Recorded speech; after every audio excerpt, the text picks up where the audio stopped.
Vote version निष्पत्ति नहीं निखोज पिहूंकर मां और परिवार लोके एने जाजपुर बिंझारपुर थाना मधुसूदनपुर घर सामने ब्यानर लगाई निर्वाचन कमिशन एवं जिला प्रशासन को लिखित अवगत करा से कहते 2020 अगस्ट 9 तारिख में झील निखोज होगा पर जनप्रतिनिधि की सरकार तांको निखोज झील पिहू को खोजबार सहयोग कर अभियोग कर से एवं परिवार चलित निर्वाचन में भोट वर्जन करने को निष्पत्ति नहीं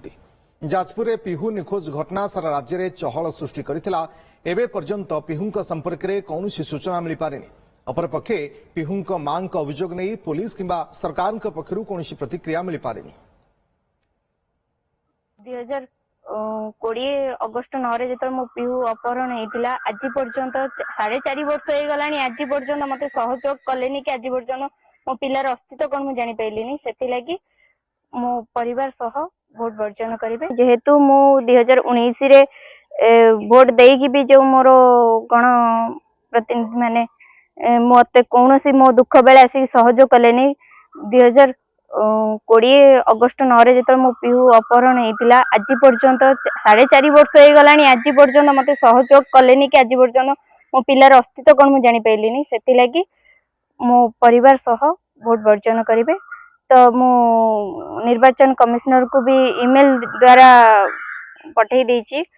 कलेक्टर को पक्ष को भी पठे तहसीलदार को पक्ष को भी मु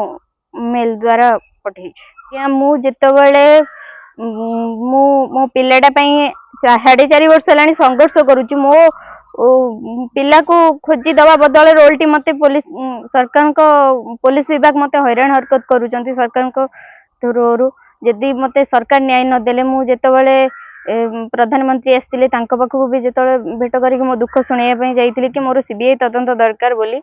तो मते बाटरू पुलिस गुंडा को लगे कि मते उठेकी नहीं कि थाना रे भी अटक रखी जदि मु ओडिसा रे मु जदि निजे न्याय गोटे महिला है कि जदि न्याय न पाई परिबे मोर भोट देकी लाभ कौन मो परिवार सहित भोट वर्जन कर।